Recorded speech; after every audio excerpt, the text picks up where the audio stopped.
Assalamualaikum warahmatullahi wabarakatuh. Baik, jadi kami di sini dari kelompok 1 aspek hukum akan membawakan sebuah video drama dengan judul Mata Uang Digital. Nah, karena kami tuh merasa masih banyak masyarakat Indonesia ini buta akan finansial gitu, tidak tahu dengan digital sekarang, istilahnya tertinggal zaman. Nah, tujuan kami di sini untuk menyampaikan terkait mata uang digital ini ke masyarakat sekitar. Nah, di sini saya Zaid Ilyasa, lalu ada Hanif, Saya Hanif Ibrahim, terus juga Saya Livia Devianti. Saya Siti Asa. Saya Ratu Nursolihah.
Assalamualaikum.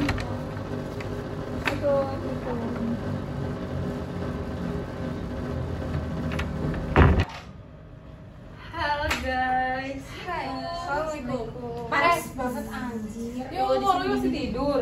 Bangun sih kalau kata gua. Kamu ada acara diskusi bareng Hanif. Tahu? iya, emang jadi itu. Jadilah, ya kali enggak. Oh,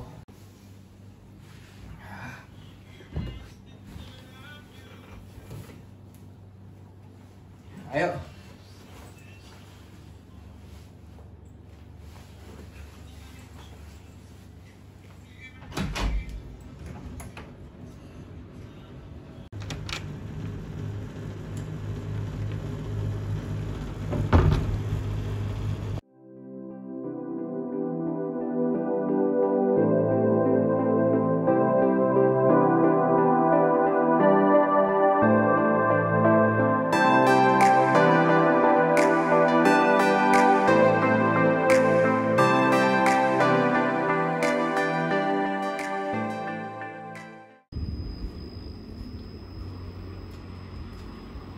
kenapa belum pada datang ya? Sepi banget ya? Aduh. Lu pada di mana sih?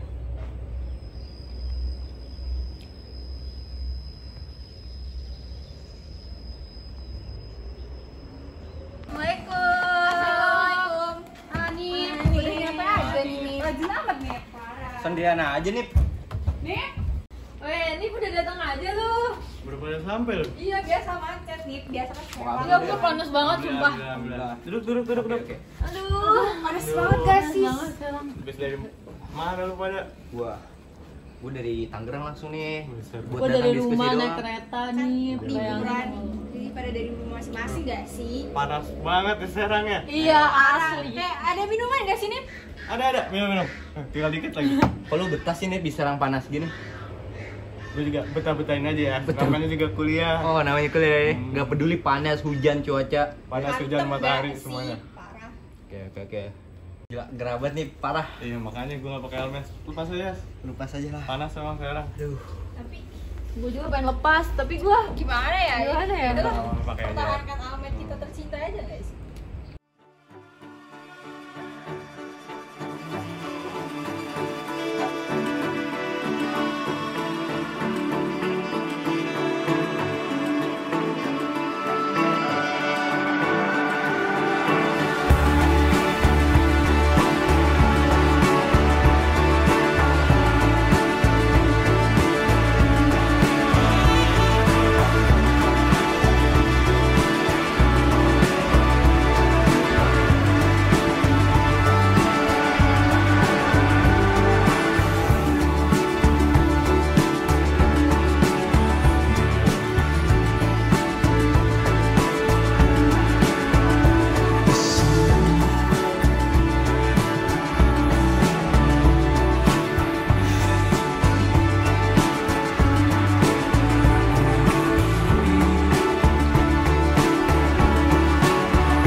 Kemarin kan aspek hukum kan. Nah, gue kan gak masuk tuh. Materinya tentang apa sih? itu tentang uang elektronik kalau nggak salah mah. Itu loh Lip, uang yang disimpan di media server atau chip, bisa dipakai bayar parkir, dana, atau bayar tol juga bisa Lip. Itu bisa berupa aplikasi atau kartu atau gimana sih? Jadi kartu juga ada, aplikasi juga ada. Nah kalau kartu itu kayak e-tol, e-money gitu. Yang tadi Aida bilang kan buat bayar parkir, nah itu pakai e-tol.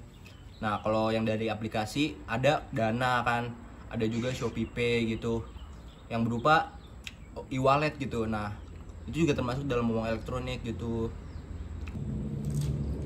Oh gitu. Iya, harga kripto sekarang lagi turun ya? Lah, lo suka lihat-lihat kripto juga? Ini gue lagi tertarik sama kripto, makanya gue suka lihat-lihat.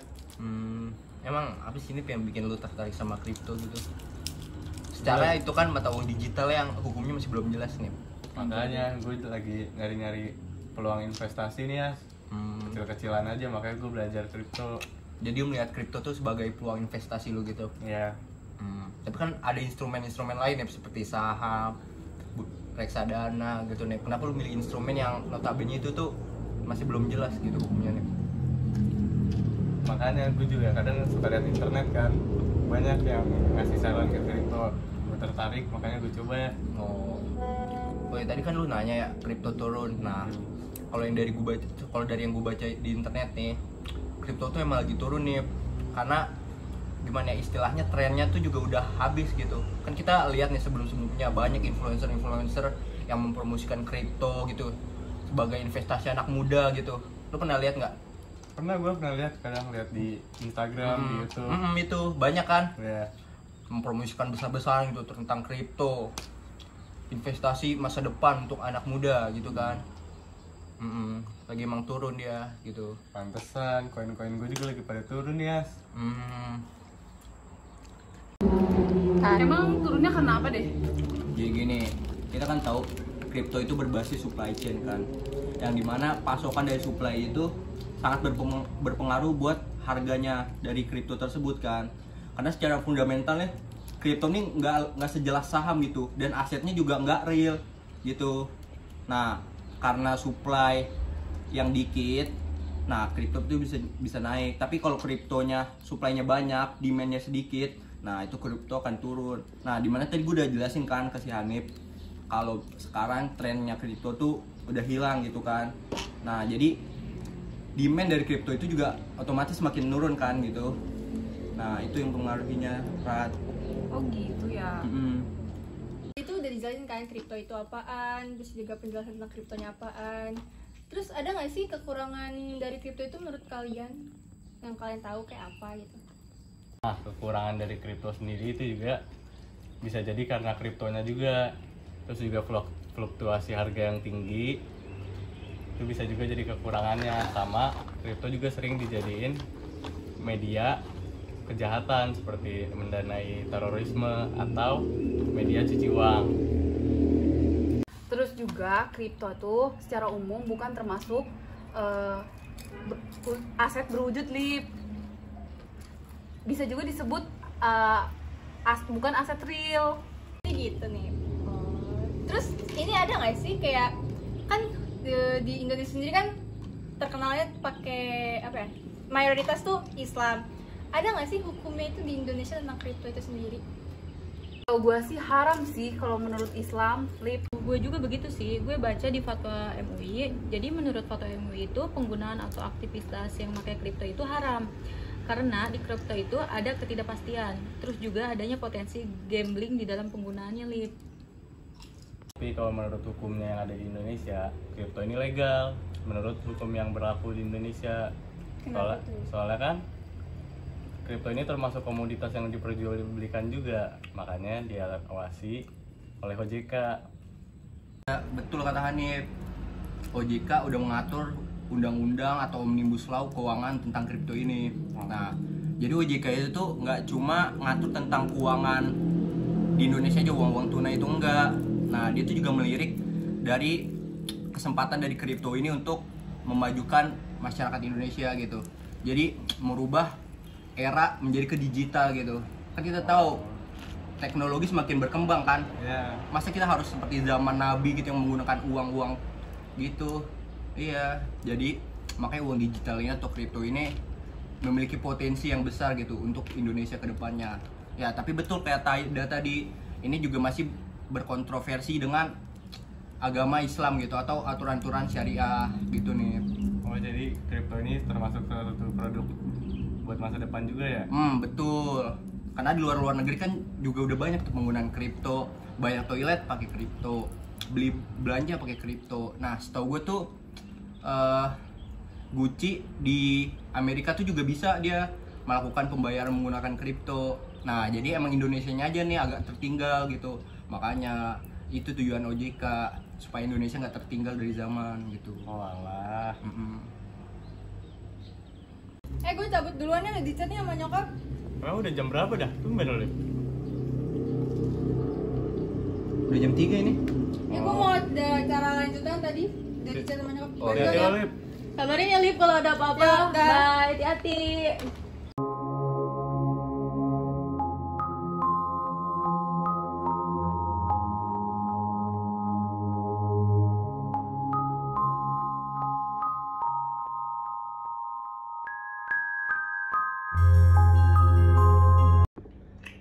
Jadi gimana nih? Lu masih ada ketertarikan kan nih sama dunia cryptocurrency? Wah, gue kayaknya makin tertarik sih sama cryptocurrency. Gue jadi makin ingin mendalami kan, apalagi kayak gue kan masuknya masih awam gitu dalam dunia kripto kan, jadi gue makin ingin mendalami dunia kripto, apalagi tadi kan udah dijelasin juga kan hukum-hukumnya kripto segala macam, jadi gue makin tertarik sih kayaknya. Lu makin tertarik. Walaupun resikonya tinggi, lu tetap masih ada ketertarikan tuh. Iya, karena kan ya semua ini kan semua hal juga ada resikonya ya, apalagi kan high risk high return kan. Makin tinggi resikonya makin banyak pendapatannya, jadi ya nggak apa-apa kan, resiko itu kan kita yang menentukan sendiri kan. Kita bisa lihat prospek-prospek lain kayak fundamentalnya dari kripto tersebut, apalagi segala macam gitu sih. Apalagi kita tuh masih muda ya nih ya, yang dimana tuh anak muda tuh harus bisa mengambil sebanyak-banyaknya itu resiko ya. Karena kita juga masih muda kan, masih Iya. dan sampai di kemudian hari kita menyesal karena tidak pernah melakukan hal tersebut, Karena tidak pernah berani untuk mengambil resiko. ya. Oke, kalau boleh tahu, lu tuh ada tertarik di koin apa sih kalau di kripto tuh? Gue sekarang lagi tertarik di Dogecoin sih, Doge. sama Shiba Inu. Kenapa alasannya? Karena menurut gue prospeknya dalam jangka waktu ke depan masih oke.